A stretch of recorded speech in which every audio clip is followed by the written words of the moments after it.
결국에는 지금 우리 진 기자께서는 북한의 일상까지 이렇게 쭉 담아 오셨는데 그 사이에 지금 또 많은 일들이 또 일어났습니다. 불과 지금 몇 개월 사이에 당장 평창 올림픽에 북한이 참석한다는 게 이제 확정이 된 상황이고, 그리고 진 기자께서도 내부에서 북한의 변화를 직접 체감하고 오셨는데 궁금한 것이 우리 진 기자가 느끼시기에 직접 취재하고 느끼시기에 왜 북한이 이 평창 올림픽에 참여를 이렇게 좀 적극적으로 좀 이렇게 이야기를 진행을 했을까? 그래서 제가 뭐 그쪽 분야의 전문가도 아니고 하지만은 제가 느낌으로는 사실은 평창 올림픽에 대해서 그리고 이제 남북 관계에 대해서 북남 관계에 대해서 제가 좀 물어보고 좀 했지요. 제가 물론 뭐 이번 취재에 있어서 제가 뭐 북한의 전부를 봤다거나 뭐 이렇게 얘기를 하지 않습니다. 네. 제가 본 곳 물론 뭐 보여주고 싶은 곳, 뭐 보고 싶은 곳 하고 했을 때 좀 이런 차이점이 없지 않겠지만은 하여간 저는 보편적인 모습을 보려고 했고, 남북 관계가 이렇게 경색된 것은 전적으로 남쪽 당국자의 책임이다라고 얘기를 책임이다. 하죠. 그쪽 분들은. 네. 그래서 네. 이제 그 논거로 되는 것이 지금 진정성이 없다. 지금 이제 그 정확히 잘 알고 있어요. 촛불 정국으로 인해서 이제 문재인 정부가 들어섰는데 이 남북 관계에 있어서만큼은 지금 조금도 다름이 없다라고 하면서 이제 두 가지 이야기를 합니다. 그쪽 분들은. 그래서 지금 평양 시민 김련희라고 혹시 들어보셨는지 모르겠습니다. 예, 들어봤습니다. 예. 한 7, 8년 한 서울에 뭐 계신 7년 정도 네. 돼서 뭐 오자마자 이제 본인의 말은 이제 뭐 불어포에 속아서 왔다 뭐 이러면서 어찌됐든 간에 북으로 자기는 가겠다 돌려보내달라고 하는데 지금 이제 당국에서 지금 하질 않고, 그분은 뭐 여권을 내주질 않았다더라고요. 일반적인 탈북하신 분들은 이제 뭐 여권을 다 교육받고 이제 사회에 나오면 여권을 내주고 하는데, 그분은 이제 오자마자 나는 북으로 돌아가겠다라고 해가지고 이제 뭐 여권이 없어서 이제 꼼짝을 못하는 상황에서 이제 지금도 북으로 보내달라, 북에 가족이 있거든요. 뭐 물론 어머니도 계시고 뭐 이렇게 있다는 걸로 알고 있어요. 그래서 북쪽에서도 그 사람을 왜 보내달라고 그러는데 보내지 않느냐. 그 사실을 알고 있습니까? 북쪽에서 네. 잘 알고 있죠. 알고 있죠. 그렇습니까? 그 요구 사항이에요. 그리고 두 번째가 지난해인가요? 지지난해에 벌써 2016년 그 총선 앞두고 얼마 앞두고 이제 그 중국 그 식당에서 여정원 네. 12명, 조선 처녀 12명이라고 얘기를 하죠. 그쪽에서는 그렇죠. 북쪽에서는 이제 뭐 소위 기획 탈북이라고 생각을 하고 있어요. 전적으로. 그래서 그 사람들의 부모의 입장에서 생각을 해봤느냐. 딸, 자식 둔 입장에서. 그 부모들의 입장은 지금 숯검댕이가 돼 있다. 걔네들이 죽었는지 살았는지도 모른다. 그리고 지금 남쪽에서 변호사들, 기자들은 물론이고 남쪽 기자들 참 답답하다 이런 표현을 하더라고요. 그런 사람들 취재를 해서 좀 알려주고 어쨌든 그 생사라도 좀 알았으면 좋겠다. 그리고 변호사들도 접견도 안 되는 거로 알고 있다. 단지 그 당국에서 당국자가 뭐 잘 있다, 잘 살고 있다라고 하는데 누구는 뭐 단식 투쟁하다가 굶어 죽었다는 얘기도 있고 뭐 여러 가지 흉흉한 소문이 있는데, 이런 거에 대해서는 두 가지 이런 반구도 없이 남쪽 정부에서는 이제 뭐 이산가족 상봉을 하자 뭐 어디 이런 거는 좀 공허한 소리지 않느냐. 먼 이산가족도 중요하다. 우리가 70년 동안 단절되어 오면서 이산가족 중요합니다. 1세대들 뭐 80, 90, 90살 넘으셔가지고 거의 이제 생을 마감할 때가 됐는데 좀 안타깝다. 그러나 지금 당장의 이산도 해결을 못하면서 쉽게 할 수 있는, 이제 북쪽에서 볼 때는 우리가 볼 때는 쉽게 처리를 할 수 있는데 보니까 김련희 이 사람은 북쪽으로 돌려보내면 될 거 아니냐. 거주 이전의 자유가 있는데, 그리고 12명 조선 처녀들도 무조건 보내라는 게 아니라 남쪽 당국에서 뭐 이렇게 걸어서 왔다 그러면 걸어서 나갈 수도 있는 거 아니냐. 이렇게 논리적으로 얘기를 하더라고요. 그래서 공개적인 자리에서 뭐 남조선에 살고 싶다면 남한에 살아도 좋다. 공개적인 모습만 봐도 좋겠다. 또 북쪽으로 돌아오겠다면 돌려보내는 게 맞지 않겠느냐. 저한테 이렇게 얘기를 하더라고요. 그래서 이 부분이 해결되지 않으면 남북 관계는 조금도 진전될 수 없다는 것이 북쪽의 지도부부터 인민들 간의 일관된 생각입니다라고 제가 만나는 분마다 얘기를 했어요.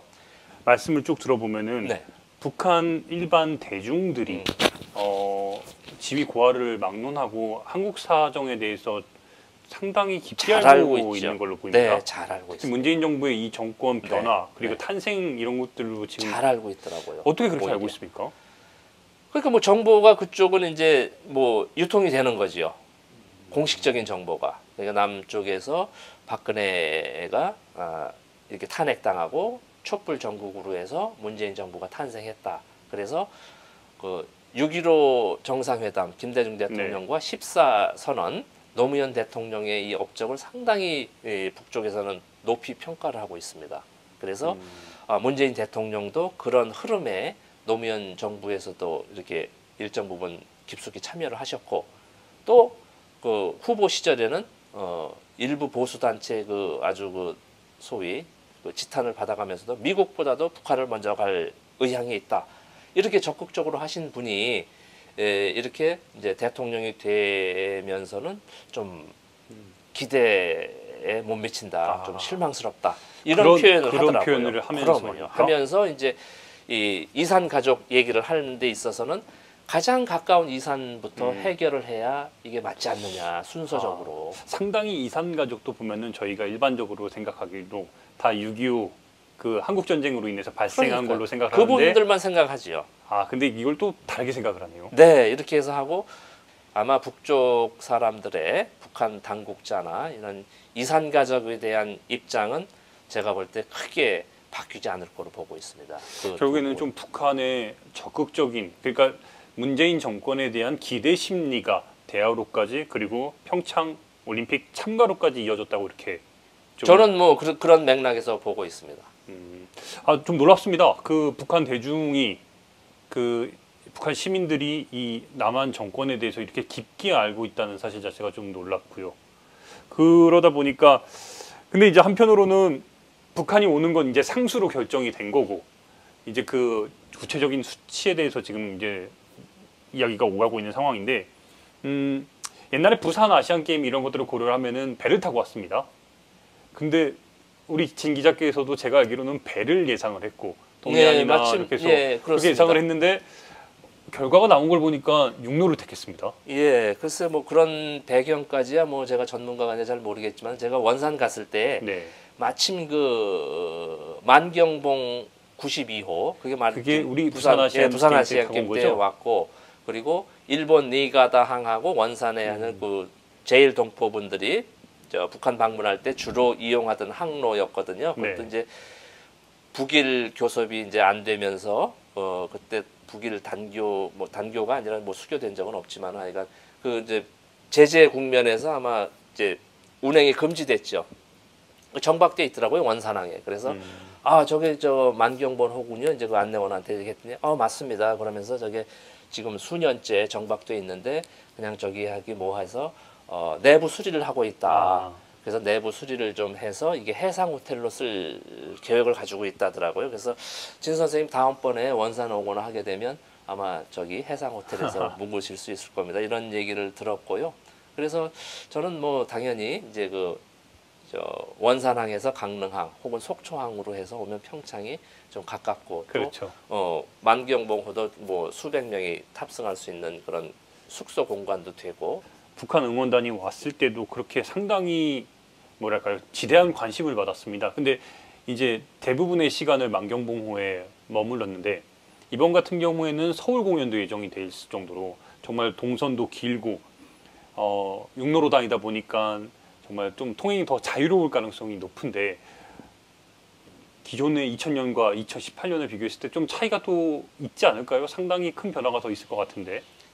그러니까 뭐 진행자께서도 지적을 하셨지만은 그러니까 저희가 볼 때는 이제 북한 당국자들의 뭐 자신감의 표현이라고 그럴까 이제 자기 내부 성원들을 이제 그 만경보호로 갔을 때는 숙소도 남쪽 숙소를 이용하지 않는 거 아닙니까? 일과 시간에 또 내려서 또 이렇게 또 돌아다니다가 응원하고 부산항에 정박해놓고 지금 같은 경우는 이제 진행자께서 말씀하셨지만은 이제 뭐 서해 개성 육로로 이제 내려와서 되면은 이제 뭐 서울로 와서 평창을 가고 뭐 버스를 타고 가든지 뭐 했을 때 이제 뭐 다 북쪽 그렇죠. 접촉면이 다 늘어나도 뭐 전혀 자신감이 있다. 뭐 이런 표현으로 저는 읽었습니다. 그러니까요. 지금 네. 우리 진 기자의 취재를 종합을 하고 이야기를 좀 되짚어봐도 북한이 상당히 물론 폐쇄적인 국가로 알려진 것도 맞고 우리 남한 사회에서 잘 알려지지 않은 것도 사실인데 그간의 변화가 상당히 자신감이 좀 충만해지고 있다.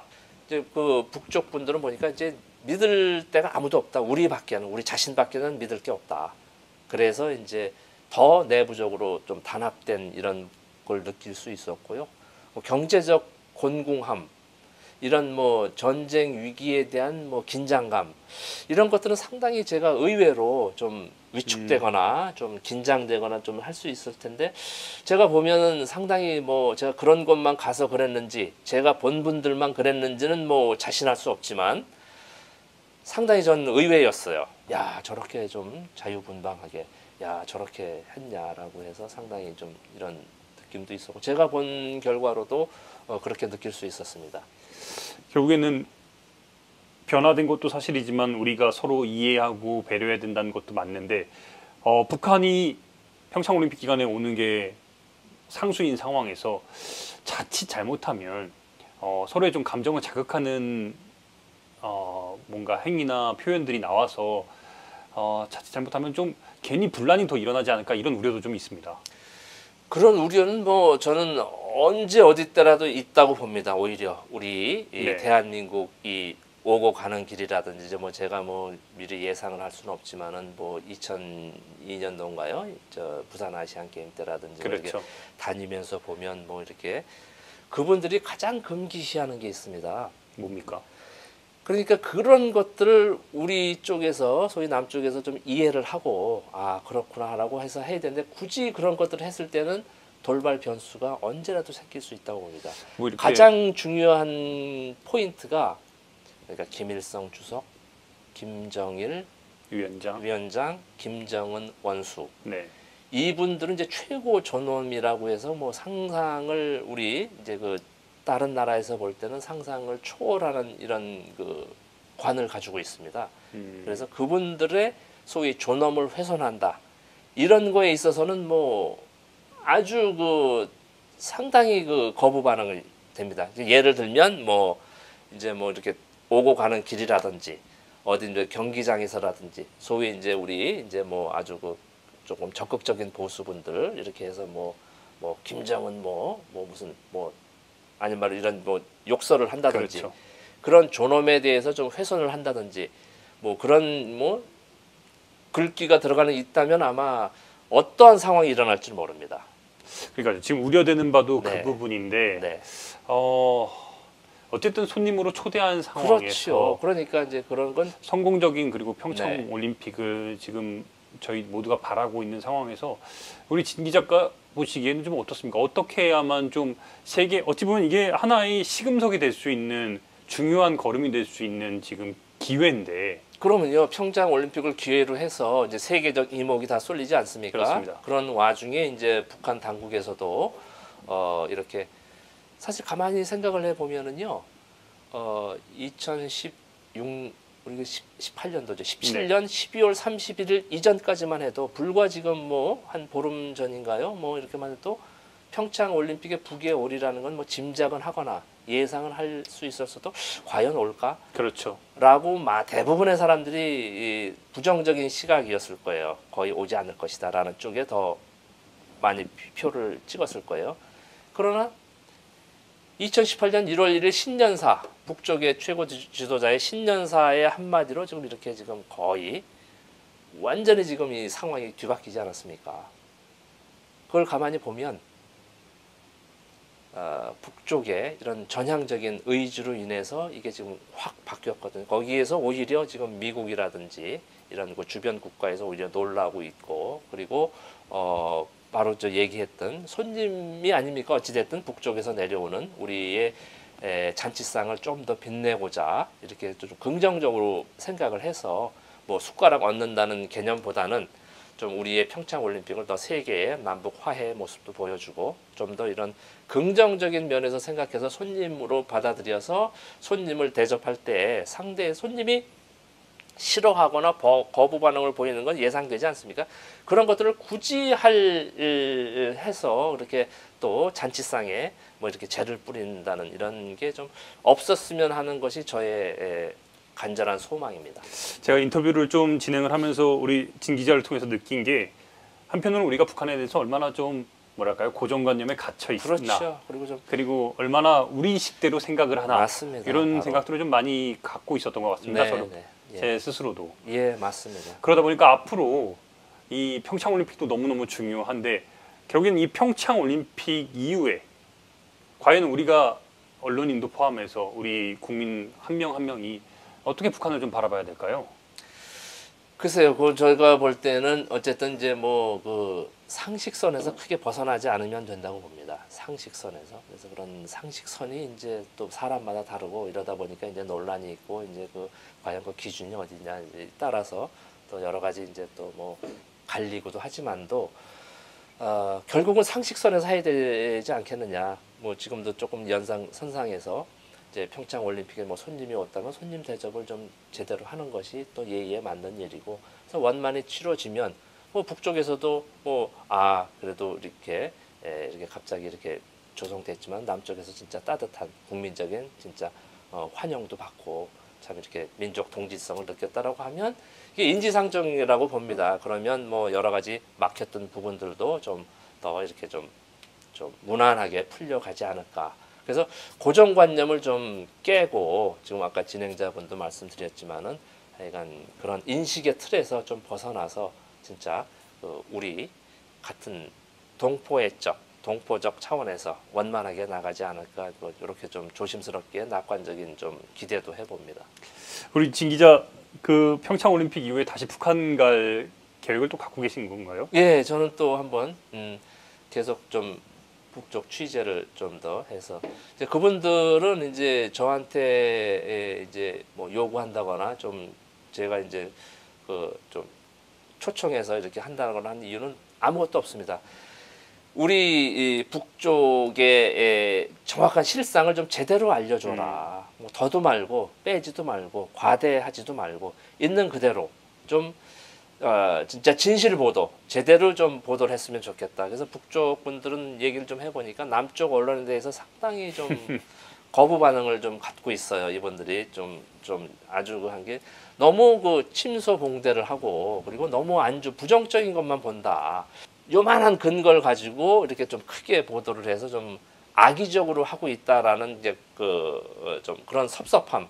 그런 아쉬움을 갖고 있어요. 남쪽 언론에 대해서. 그 이야기는 결국에는 이 남한 사회가 북에 대해서 잘 모르고 결국에는 잘 모르기 때문에 그렇죠. 이런 오해나 우리 선입견이 계속 생기는 네, 것 같은데 그렇습니다. 이 과정에서 우리 진 기자가 하고자 하는 역할이 좀 있을 것 같은데요. 그래서 저는 이제 일단 이런 방북 취재를 기화로 해서 좀 진짜 그 진실 제대로 좀 보여주자라는 건 이제 기본적으로 있고요. 사실 제가 좀 추진하는 게 있습니다. 네. 이제 그 통일 TV 해가지고 우리 대한민국의 케이블 TV 방송국을 설립을 해서 지금 이제 준비 단계에 있는데 지난 70년 동안 단절돼 있지 않습니까? 남과 북이. 그래서 남쪽에 우리 대한민국의 5천만 국민 그리고 북쪽에 뭐 2,500만 인민. 우리 다 같은 한 핏줄 한 결인데 지금 70년 동안 단절돼 가지고 사실 뭐 언어가 조금 바뀐 부분, 그러니까 이제 용어가 좀 바뀐 부분은 뭐 기본으로 해서 문화적으로 조금 이제 좀 70년 동안 얼마나 많이 바뀌었겠습니까? 그래서 저는 이런 통일 TV 방송을 매개로 해서 북쪽의 영상물, 그러니까 주의 주장은 다 배제한 드라마. 역사 드라마도 네. 역사 드라마, 주의 주장. 뭐 물론 북쪽에 드라마가 많더라고요. 그렇죠. 임진왜란, 뭐 임꺽정, 뭐 수양대군, 뭐 이런 역사 드라마가 상당히 많이 있습니다. 그리고 이제 평양의 개월향 기생, 남쪽의 그 논개 같이 임진왜란 때 개월향이라는 그 제가 이번에 CD도 가져왔는데 50부작 TV 드라마로 되어 있는 게 있더라고요. 그런 것들은 주의 주장이 전혀 뭐 500년 전, 1000년 전에 뭐 조선 시대, 고려 시대에 뭐 주의 주장이 있었겠습니까? 그래서 하여간 그런 역사 드라마부터 그리고 이제 자연 다큐멘터리, 백두산의 뭐 사계, 백두산의 봄, 여름, 가을, 겨울, 뭐 개마고원의 뭐 동식물, 뭐 칠보산의 뭐 이런 부분들, 자연 동식물 다큐멘터리, 그리고 일단 뭐 스포츠, 좀 문화적인 부분들 그리고 아이들 뭐 만화 영화 뭐 홍길동 풍산계 이야기 만화 영화가 있습니다. 그래서 그런 부분들부터 이제 문화적인 교류를 하기 위해서 제가 이제 통일 TV를 설립 지금 아주 구체적으로 좀 준비를 하고 있습니다. 그래서 좀 일단은 지금 이제 그런 준비 단계에 좀 매진을 하고 있습니다. 그래서 알겠습니다. 통일에 좀 작은 밑거름이나 되고자 하는 게 제 자그마한 소망이고요. 그래서 그런 역할을 좀 하기 위해서 지금 움직이고 있습니다. 알겠습니다. 진 기자 말씀대로 저희 케이블 TV에서 북한 드라마와 역사물 그리고 이런 만화 영상 같은 거 저도 좀 금년간에 좀 볼 수 있었으면 좋겠습니다. 예, 개인적으로는 저도 북한 취재 꼭 허락됐으면 좋겠습니다. 예, 예. 예, 오늘 말씀 여기까지 듣겠습니다. 고맙습니다. 예, 감사합니다.